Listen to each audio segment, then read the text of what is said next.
Hello बच्चों and dear parents. आज मैं आपको कुछ ऐसी टिप्स दूंगी जो बच्चों को राइटिंग में इंटरेस्ट लाएंगी और वो उनको रुचि पैदा होगी वर्क करने में। कुछ बच्चे ऐसे होते हैं जिनको लिखना पसंद नहीं होता, मम्मी पापा बहुत परेशान हो जाते हैं। तो आज मैं आपको कुछ इम्पॉर्टेंट थिंग्स बताऊंगी जिनको आप बच्चों के साथ शेयर करिए। और आपको इसके लिए सिर्फ प्लेन पेपर्स, कुछ कलर्स वगैरह की ज़रूरत होगी, ज़्यादा कुछ नहीं चाहिए। और ना ही इसके लिए ड्राइंग बहुत अच्छी होने की ज़रूरत है। तो चलिए स्टार्ट करते हैं।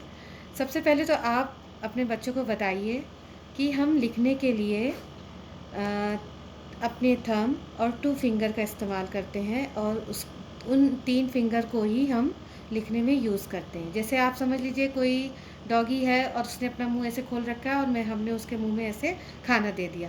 आप इस तरह से कुछ भी बातें बना करके बच्चों को राइट वे बताइए ग्रिपिंग का, कि बच्चे कैसे अच्छे से पेंसिल्स को पकड़ें। तो अभी स्टार्टिंग में बच्चे बहुत बहुत अगर जो बिल्कुल भी इंटरेस्ट नहीं ले रहे हैं तो उनको आप कलर्ड पेंसिल या क्रेयॉन कलर या वैक्स कलर दीजिए, उससे आप वो स्टार्ट करें। आप उनको एक पेज दीजिए और उनको एक जगह पर बैठाइए, मोबाइल उनके हाथ में ना हो ताकि उनका सारा दिमाग अपनी पढ़ाई पर हो। तो उनको एक कलर दे दीजिए और उनसे बोलिए कि आप कुछ भी करो इस पर। तो वो ऐसे ऐसे कुछ भी लाइन खींचेंगे, कुछ भी। तो क्या होगा कि इससे उनको पेंसिल पकड़ने में हेल्प मिलेगी और उनकी ग्रिप अच्छी होगी। तो ये तो हो गया सबसे स्टार्टिंग पॉइंट कि आप बच्चे को एक कोई कलर पेंसिल दे दीजिए और एक प्लेन पेपर और उनको बोलिए कि आप कुछ भी करिए। ठीक है। अब सेकंड थिंग, आप लोगों ने देखा होगा कि बचपन में हम लोग डॉट्स रख कर के खेल खेलते थे और जिसका घर बन जाता था फिर वो उसमें अपना नाम लिख लेता था।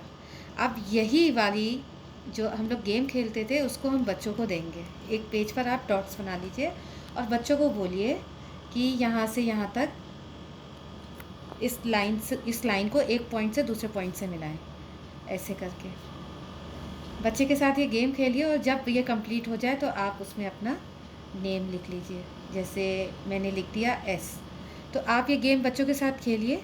बच्चे की स्लीपिंग लाइन, स्टैंडिंग लाइन बनाने की प्रैक्टिस होगी और वो बहुत अच्छे से, उनका जो हाथ की ग्रिपिंग है पेंसिल पकड़ने की वो भी अच्छे से इम्प्रूव होगी। और आप इस तरह से मिलाइए। पहले बच्चा गड़बड़ करेगा, टेढ़ा मेढ़ा बनाएगा, कोई बात नहीं, धीरे धीरे उसका हाथ सधने लगेगा।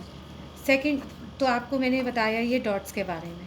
थर्ड वन इज़, आप ऐसे करके क्लाउड्स ड्रॉ कर लीजिए और फिर अपने बच्चे से बोलिए कि उसमें ऐसे ऐसे करके पानी की बूंदें, ड्रॉप्स बनाएं, है ना। आप उनको बोलिए, तो जब वो ऐसे ऐसे करेंगे ना तो ये देखिए वो स्टैंडिंग लाइन बनाना सीख जाएंगे।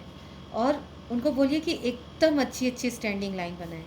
और बाद में ये क्लाउड्स आपने बना के दिए, बाद में बच्चों को बोलिए कि वो इसमें कलर करें। अब देखिए मैंने ये फ़िश बनाई है, यहाँ पर आप भी फ़िश ड्रॉ करिए। फ़िश कैसी भी हो चलेगी। बस अब आप बोलिए कि ये मछली बेचारी प्यासी है, इसको पानी नहीं मिल रहा है, चलो बच्चों इसको पानी में ले चलें। फिर वो बच्चा आपका मछली के लिए पानी बनाएगा। तो क्या होगा इससे कि वो स्लीपिंग लाइन अच्छे से बनाना सीख जाएगा। आप फ़िश भी बना सकते हैं, डक भी बना सकते हैं, है ना। तो इस तरह से कुछ भी अलग तरह की चीज़ें करके आप बच्चे में इंटरेस्ट जगा सकते हैं कि वो पेंसिल को अच्छे से पकड़ करके स्टैंडिंग लाइन और स्लीपिंग लाइन बनाना सीखें। थर्ड वन इज़, मैंने यहाँ पर ये शेप्स लिए हुए हैं। अब आप बच्चे को बोलिए कि वो पेंसिल को लेकर के इन लाइन के आगे पीछे ऐसे करके ड्रॉ करें। ऐसे शुरू में वो टेढ़ी मेढ़ी बनाएगा, कोई बात नहीं, लेकिन इससे क्या होगा, बच्चे का जो हैंड की ग्रिपिंग है और आई कांटेक्ट उसका और ब्रेन और हैंड, इस वक्त उसकी ये तीनों चीज़ें काम करेंगी, कोऑर्डिनेशन होगा इन तीनों चीज़ों का। तो आपको बच्चों को इस तरह से डिफरेंट टाइप्स की शेप्स, पिक्चर्स कुछ भी बना के दीजिए और उनको बोलिए कि ड्रॉ करो इस तरह से। और आप कलर के लिए भी बोलिए। स्टार्टिंग में बहुत गंदा कलर करेंगे बट धीरे धीरे उनका ड्राइंग भी अच्छी होने लगेगी। इस तरह से देखिए। नेक्स्ट आते हैं, आप इस तरह से कुछ बलून्स ड्रॉ कर लीजिए और उसके बाद यहाँ पर देखिए ये बॉयज़ और गर्ल्स बने। अब आप बच्चे को बोलिए कि इन बच्चों को बलून चाहिए। अब आप उनको बोलिए कि इसका ये जो रिबन का है डोर, एक सीधी लाइन ला करके बच्चे के हाथ में पकड़ा दो तो उसको बलून मिल जाएगा। फिर बच्चे से ही बोलिए कि वो ये करे, फिर वो ऐसे करके लाइन लेकर के आएगा और इन बॉयज़ एंड गर्ल्स के हाथ में देगा। तो उससे क्या होगा कि उसकी आई और हैंड जो है दोनों कोऑर्डिनेट कर रहे हैं पिक्चर्स के साथ, तो उसकी इंटरेस्ट भी बढ़ेगा और उसका जो लंबी लाइन खींचने का जो कॉन्सेप्ट है वो भी क्लियर होगा। तो आप इस तरह की पिक्चर्स बना करके बच्चों को डिफरेंट टाइप की, आप कार बना दीजिए, बस बना दीजिए, मैंगो बनाइए, कुछ भी शेप बना दीजिए, बच्चे को बोलिए कि वो इस पर ड्रॉ करे। अब थोड़ा सा आगे बढ़ते हैं, अब थोड़ा सा इसको डिफ़िकल्ट बनाते हैं। अभी तक तो बहुत इजी था। अब आप इस तरह के शेप्स बनाइए और बच्चे को बोलिए कि वो इन पर ही ऐसे करके पेंसिल को ड्रॉ करे और यहाँ बोलिएगा कि वो पेंसिल को उठाए नहीं, इस तरह से गोल गोल ले जाकर। इससे क्या होगा कि उसका हाथ